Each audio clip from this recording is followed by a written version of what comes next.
lo que quisiera compartir es, pues, cómo la medida mundial de la demanda de la humanidad, ¿verdad?, está pesando sobre la naturaleza. Me pidieron que hablara sobre la huella ecológica y cómo se relaciona esto con la pandemia que estamos viviendo. Nosotros en Andívar, junto con 7 universidades del país y el Instituto de Producción Guatemalteco Más Limpia, hemos tenido algunos webinars con personas de INCAE en Costa Rica, por ejemplo. Ayer tuvimos otro con la Universidad de Valencia sobre la importancia de la clasificación de desechos. Y bueno, con varias actividades que hemos tenido en relación a la semana de Laudato Si, he tratado de resumir un poquito, ¿verdad?, toda esta información para poder traerles, pues, algo en 15 minutos, ¿no? Así que me voy a dividir la presentación en 3 partes. Una primera parte, compartir un poquito cómo está la situación actual de la huella ecológica. Segundo, la posible relación que hay entre la huella ecológica y la pandemia que estamos viviendo, para terminar luego, pues, con reflexiones muy breves, ¿verdad?, sobre qué va a pasar después de que pase la pandemia, después de la crisis. Entonces, para no atrasarnos mucho, empezamos con la situación actual. Siguiente, por favor. Bien, en principio, quiero empezar con las palabras del Papa Francisco, ¿verdad? En la encíclica Laudato Si, dice, hace falta conciencia de un origen común, de una pertenencia mutua y de un futuro compartido por todos. Dice, esta conciencia básica es lo que nos permitiría el desarrollo de nuevas convicciones, actitudes y formas de vida.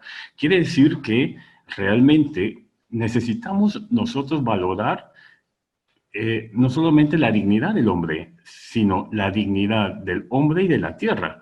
¿Por qué? Porque nos necesitamos. Tenemos que hacer conciencia de que nos complementamos el hombre y la tierra. Necesitamos de la tierra para poder vivir, pero pareciera como que no es así. Nosotros en Andívar realmente le hemos dado mucha importancia a esta frase, ¿no? No solamente cuidar la dignidad del hombre, sino cuidar la dignidad del hombre y de la tierra, para ir posicionando realmente esta idea que el Papa Francisco nos invita a hacer.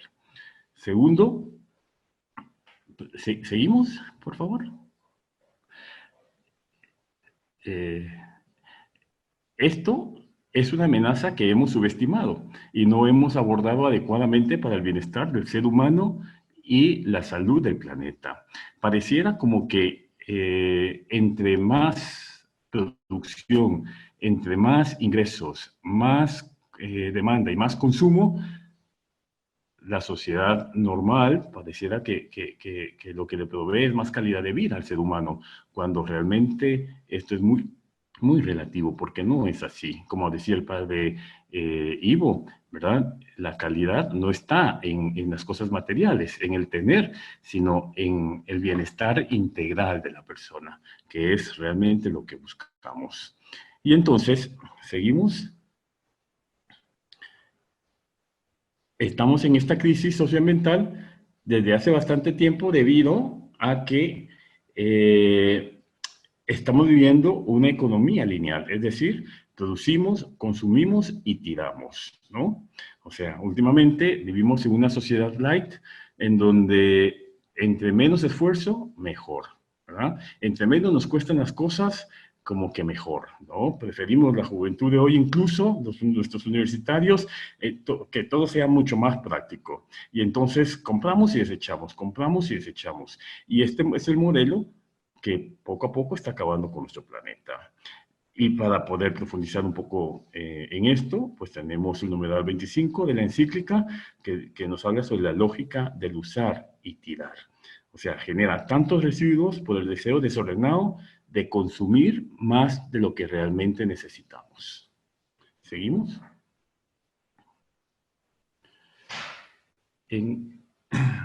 ¿Seguimos adelante, por favor? En este slide, el 29 de julio del 2019 se produjo el Overshoot Day, o el Día de la Sobrecapacidad.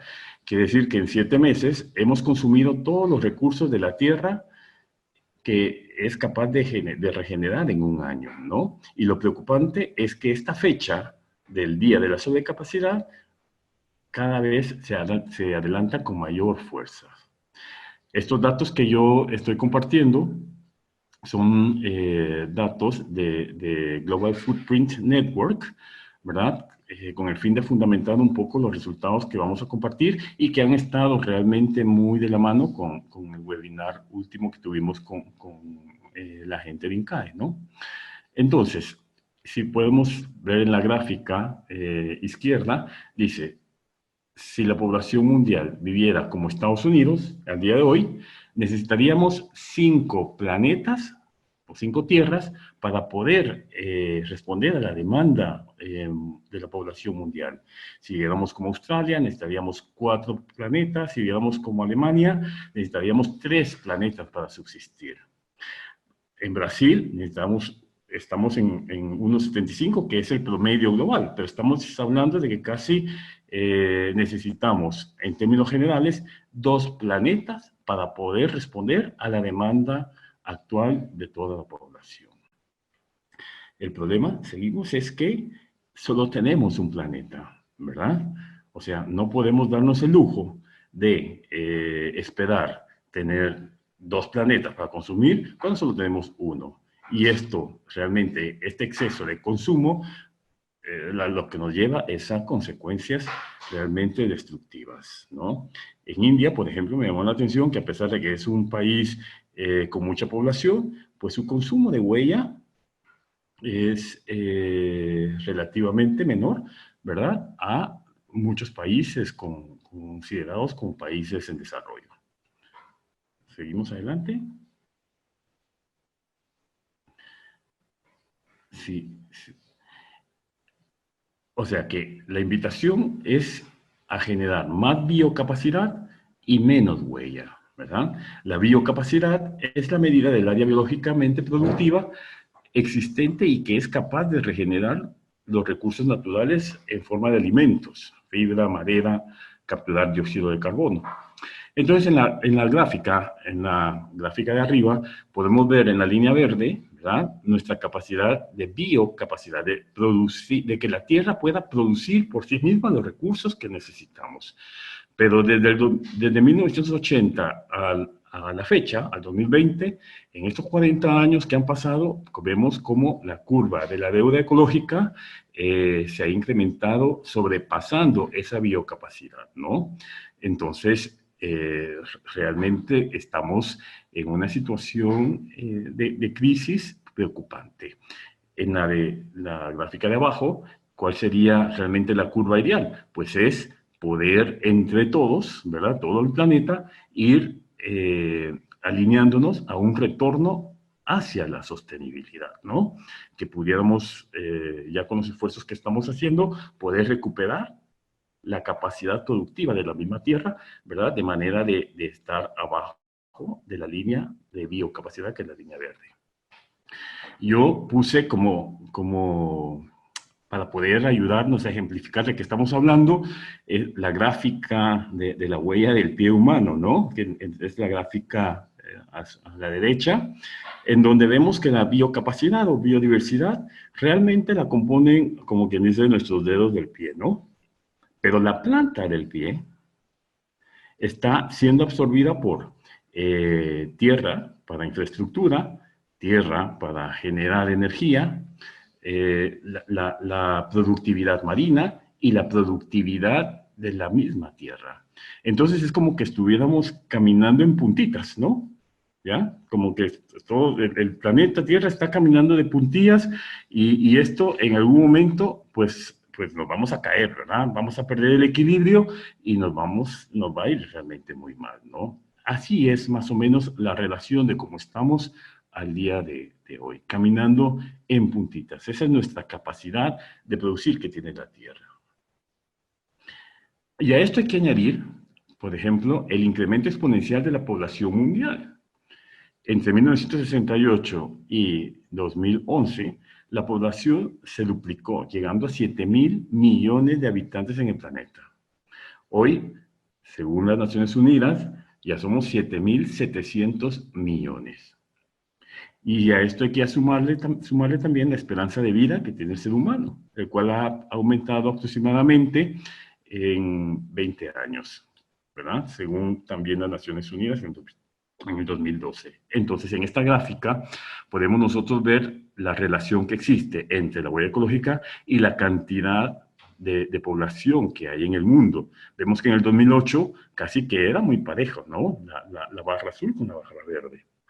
Pero ya, y en el 2008 eran 6.000 millones, ¿no? Hoy estamos hablando de 7.700 millones y la huella ecológica pues igual se mantiene, o sea, llega un momento en que poder suplir la demanda y el consumo de toda la población mundial va a ser realmente imposible.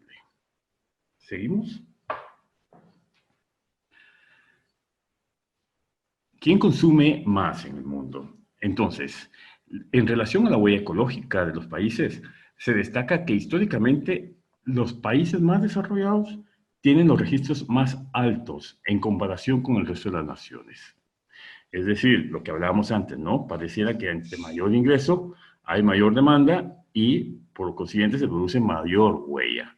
Entonces vemos cómo por ejemplo, los países del norte de América, de Estados Unidos para arriba, Europa, Asia, Australia, ¿verdad? Los países árabes son los países donde más consumo, ¿verdad?, de huella existe, ¿no? Y luego los países en vías de desarrollo, ¿verdad?, como el África y el sur de Asia, y de pronto, pues nosotros, algunos de Latinoamérica, entramos también por ahí, resulta que somos los que menos consumimos, pero igual estamos necesitando ya casi 2 planetas, ¿verdad? Para poder, entre todo el mundo, poder consumir nuestra población. En América Latina vemos que Chile, Argentina y Paraguay son los países que más huella consumen. ¿Seguimos?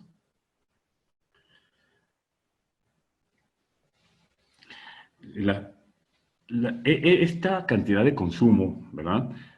Si a eso le sumamos la destrucción de los bosques, la minería, la construcción de carreteras, el aumento de la población, pues no solo provoca la deforestación y la erosión del suelo y la desaparición de especies, o el famoso cambio climático que todos estamos sufriendo, sino también que las personas tengamos un contacto más directo con especies de animales salvajes y de esta forma también con sus enfermedades. Fíjense qué interesante. Cuando los ecosistemas se modifican o destruyen y se alteran los equilibrios ecológicos, se facilita la propagación de patógenos, aumentando el riesgo de aparición de enfermedades de origen animal transmisibles al ser humano.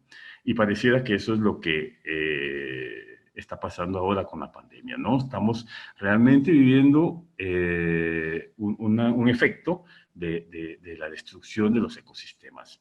Y yo me quiero aquí apoyar de una frase de Frank Snowden, profesor de Historia de la Medicina de la Universidad de Yale, que por cierto, él está confinado, tiene cuarentena y está en Italia, ¿verdad? En cuarentena. Estaba haciendo un estudio cabalmente sobre la pandemia y ahí lo agarró el coronavirus. Entonces, hoy está también en cuarentena el profesor Snowden. Pero él decía, sobre el origen, por ejemplo, del ébola, coronavirus y de otras enfermedades. Lo voy a leer literalmente porque me parece de lo más importante. Dice, el mundo que hemos formado es tan poblado, tan desregulado y codicioso que hemos invadido el hábitat de los animales salvajes. Hoy los humanos nos ponemos en contacto con especies que pueden tener una gama de extraordinarias enfermedades que la humanidad nunca había encontrado. Podemos verlo en el ébola, donde la industria de las palmeras invadió los bosques del África Oriental, derribando árboles y expulsando murciélagos. Estos fueron expulsados del dosel del bosque, que era su hogar, anidado por miles en un árbol cerca de la casa de un niño de 2 años en el África, ¿no? Dice, hay tantas especies de murciélagos que hospedan a cientos o miles de variedades de coronavirus. Entonces, parte de la historia de las epidemias es que como mundo pareciera que no nos importa lo suficiente el planeta. pensamos que todo en los bosques está en juego con fines de lucro. Y entonces me pareció realmente muy lógico, seguimos por favor, su punto de vista con lo que con lo que estamos viviendo, ¿no? Si bien todavía quedan muchas preguntas sobre los orígenes exactos del COVID-19, la Organización Mundial de la Salud ya ha confirmado que realmente se trata de una enfermedad zoonótica, es decir, que se transmitió de los animales a los humanos. No necesitamos realmente más pruebas de que nuestra salud y la de la naturaleza están estrechamente conectadas. Entonces, lastimar a la naturaleza significa lastimarnos a nosotros mismos. El 70% de las enfermedades humanas tienen un origen zoonótico. Los virus y las bacterias han convivido con nosotros siempre, siempre, pero se distribuyen entre las distintas especies sin afectar al ser humano en hábitats bien conservados. O sea, siempre han estado aquí con nosotros, ¿no? Pero nunca nos han molestado hasta el momento en que decidimos nosotros invadir su espacio. Dice entonces, finalmente esta página, una naturaleza sana con biodiversidad conservada va a ser la mejor herramienta para evitar pandemias mundiales. ¿Continuamos? Entonces, aquí la relación, ¿verdad?, de lo que estamos viviendo y vemos que sí, que es posible que la huella ecológica haya sido realmente un factor importante para alborotar tantas enfermedades que pues, hoy estamos viviendo y que quizás, pues lamentablemente, no va a ser ni la primera ni la última, ¿no? ¿Qué observamos con el COVID-19? Pues primero, que no estábamos preparados, o sea, ni nos imaginábamos esto que íbamos a vivir. Entonces, no estábamos preparados, seguimos, para enfrentar la muerte y enfermedades, la ruptura del tejido social y familiar. No estábamos preparados para una caída abrupta y repentina de la demanda y de la producción, ni de la descapitalización que hoy en día están viviendo muchas familias, muchas empresas y las economías en general. Y por supuesto, los sectores con menos ingresos, las personas más pobres, son los más vulnerables y los más afectados. ¿Seguimos? En este cuadro, pues traté de resumir los efectos que estamos viviendo actualmente con el COVID y lo he pues dividido en dos grandes áreas, un área de bienestar personal y social y un área económico y ambiental. Y me atreví pues a compartir algunas oportunidades, ¿verdad? Para darle pues, quizás un matiz positivo a todo esto que estamos viviendo, que como decía muy bien el padre Ivo, debe llevarnos a reflexiones profundas, ¿no? Para generar cambios y ver que esto que estamos viviendo, pues más que un problema, es una oportunidad.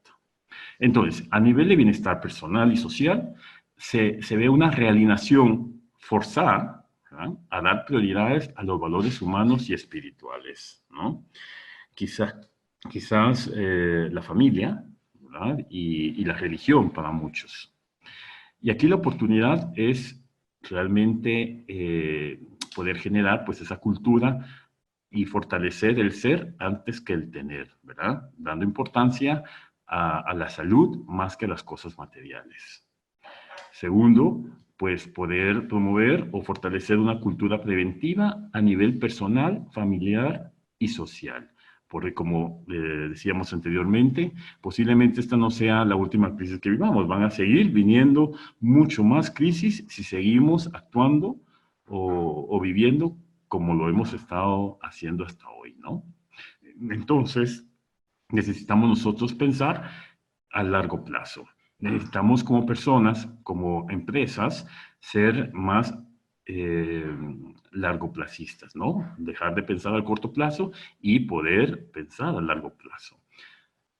Tercero, pues un fortalecimiento de la cultura de la solidaridad, tanto a lo interno de nuestra sociedad como a lo externo de nuestros países, ¿no? Y una solidaridad, pues sí, enfocada, por supuesto, hacia los más pobres. Quizás que nosotros, los que de alguna manera, pues estamos sobreviviendo y, pues tenemos la bendición, pues, de estar bien, podamos, después de que pase la crisis, vivir quizás de una manera más sencilla y volcarnos realmente hacia las áreas más vulnerables y más pobres. Y luego también, pues, la oportunidad de tener ahora servicios públicos más eficientes. O sea, yo no sé en sus países, pero en Guatemala, por ejemplo, se han implementado hospitales emergentes, 3 y 4, ¿verdad? Que en cuestión de semanas ya estaban funcionando. Esperamos que eso se mantenga y se fortalezca y realmente se genere una estructura fuerte, que valga la pena y que dé realmente respuesta a la gran demanda de salud que hoy tienen nuestros países latinoamericanos. A nivel económico y ambiental, pues, ¿qué efectos estamos teniendo con el COVID? Primero, pues sí, hay una producción de menos bienes no indispensables, ¿verdad? Hay trabajos alternativos con menos infraestructura y recurso humano. O sea, nosotros mismos como universitarios, la gente de oficinas, los administrativos, nos hemos podido dar cuenta que podemos ser muy productivos, ¿no? Trabajando desde casa, con menos recursos, con menos equipo, con menos personal, y estamos dando resultados. O sea, sí se puede trabajar con menos recursos. Luego, fortalecer el uso de la tecnología. Esto ha sido fundamental, sobre todo a nivel educativo. Muchas instituciones de nivel medio realmente no estaban preparados para una educación en línea, una educación virtual. Y en cuestión de semanas tuvieron que ponerse al día, ¿verdad? Y fortalecer su visión para poder responder a la necesidad actual. Entonces, sí, de alguna manera nos hemos actualizado tecnológicamente y lo hemos visto como la tecnología como la herramienta del futuro, ¿no? También una disminución de la emisión de gases de efecto invernadero y contaminantes debido al paro de la actividad industrial y al paro del transporte, tanto aéreo, terrestre como marítimo.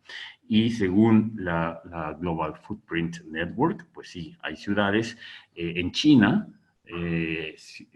aquí en Latinoamérica, México, ¿verdad? La ciudad de Lima, en donde sí se ve posiblemente menor contaminación del aire y de la atmósfera. Luego también cambios a nivel de biodiversidad, retomando espacios, pocos, por supuesto, y coyunturales. Esto es importante decirlo, ¿no? Porque estos pequeños cambios realmente son circunstanciales. No podemos nosotros decir que esta pandemia nos vino a ayudar al medio ambiente o realmente ha sido muy importante para darnos el empujón al cambio ambiental, porque no es cierto, ¿no? Necesitaríamos realmente que esta crisis durara muchísimos más tiempo, más años, para que realmente los resultados sean significativos. O sea, no nos vamos a engañar, ¿no? Esta pandemia, esta crisis de 3, 4 meses que estamos viviendo, pues nos ha hecho reflexionar, pero no es significativo a nivel de cambio. Pero sí puede ser una oportunidad, ¿no? Entre las oportunidades a nivel económico y ambiental, pues lo que tenemos es revisar los actuales esquemas productivos. La reactivación económica no puede ser a cualquier costo, ¿verdad? Hoy nos está costando la vida de mucha gente. Hay que pensar en productividad con menos recursos e infraestructura costosa. Tenemos que pensar en producir bienes más duraderos y dentro de una economía circular, ¿no? O sea, ya basta de el estilo de vida light, ¿no? Hay que pensar realmente en comprar productos o bienes duraderos. Volver, si es posible, a las botellas de vidrio, ¿verdad? Descartando el plástico lo más que se pueda.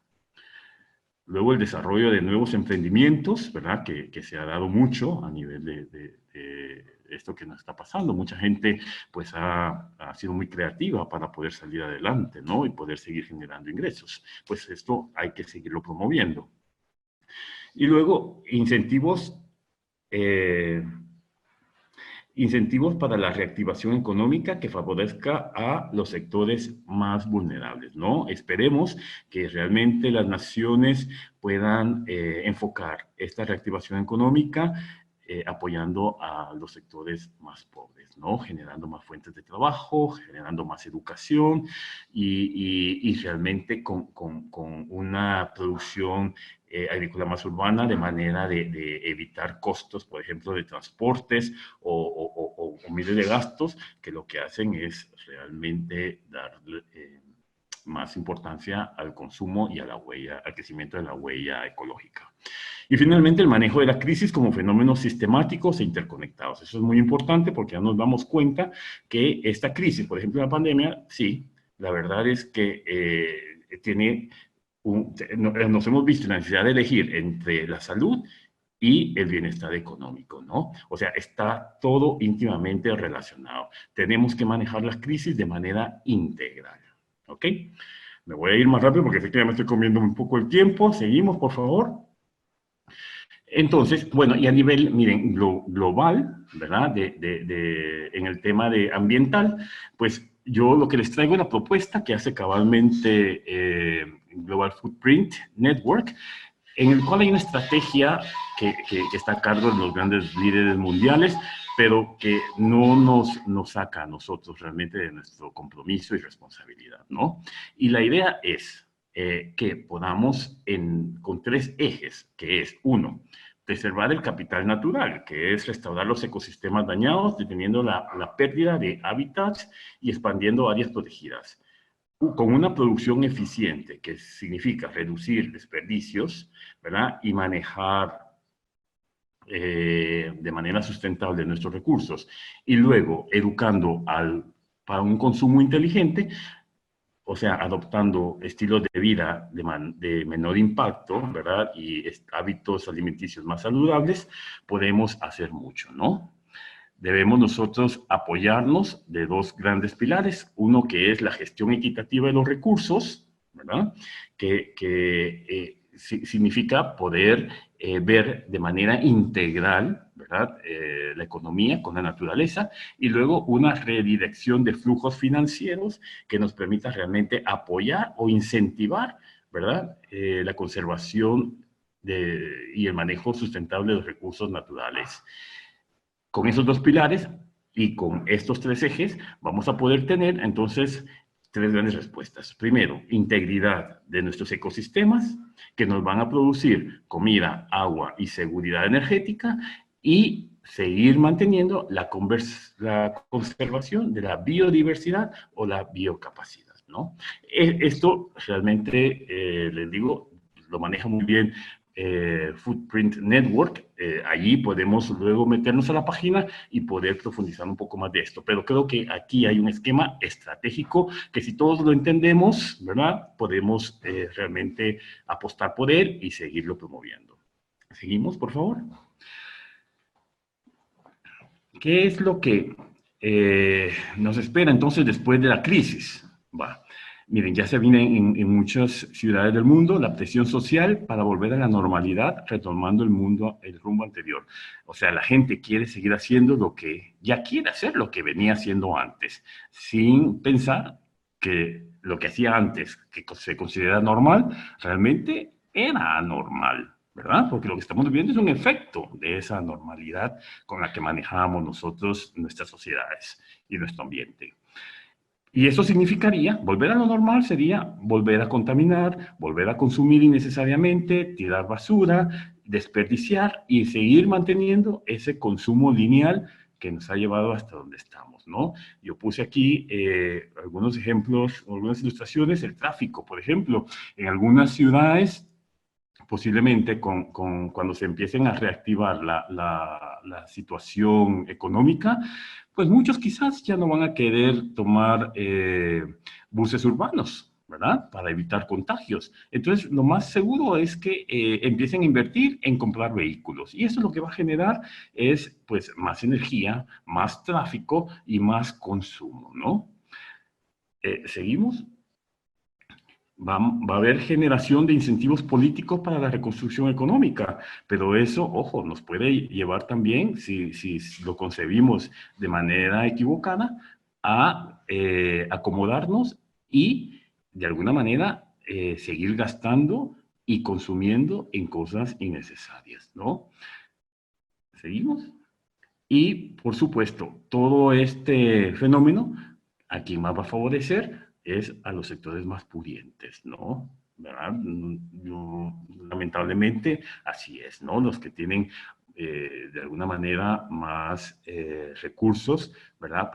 Para distribuir, vamos a ser los más consolidados y favorecidos. ¿Qué es lo que deberíamos nosotros hacer o cuál sería el panorama ideal? Siguiente. Sería básicamente, seguimos, darnos la oportunidad de construir una sociedad diferente y mejor, reflexionando profundamente lo que esta pandemia ha generado a nivel personal, social y ambiental. Tratando así, y fíjense, lo más importante es no repetir patrones o acciones que minimicen la dignidad del hombre y de la tierra. O sea, no podemos volver a lo que pensamos que era normal. No, eso definitivamente sería erróneo, ¿no? Hay que reflexionar en lo que el numeral 34 de la encíclica Laudato Si nos invita, ¿no? A pensar qué tipo de mundo queremos vivir y qué queremos dejar a quienes nos sucedan, ¿no? Y aquí retomando un poquito lo que el padre Ivo nos decía sobre la ecología integral. Está en juego nuestra propia dignidad y necesitamos hacer una nueva forma de vida, de relacionarnos con la naturaleza que nos rodea. Finalmente, entonces, ya para terminar, siguiente, nosotros como universidades jesuitas y debemos apostar por educar por un estilo de vida diferente, en donde podamos, repito, las palabras del padre Ivo, porque coincidimos, necesitamos influir de alguna manera, ¿verdad?, en los poderes político, económico y social para trabajar en esto, ¿no? Necesitamos educar en la responsabilidad social como consumidores, reduciendo el consumismo obsesivo e innecesario. Y, por supuesto, salir de sí mismo hacia las personas más necesitadas. Necesitamos también, como universidades jesuitas, retomar nuestras bases y nuestros valores, tanto humanos como cristianos, como ignacianos, ¿no? Esta crisis nos trae como enseñanza que la vida no es solo ganar dinero, no es lo material, sino lo primero es Dios y la familia. Y nuestra misión como respuesta jesuita al COVID-19 es realmente estar al lado de las personas más vulnerables.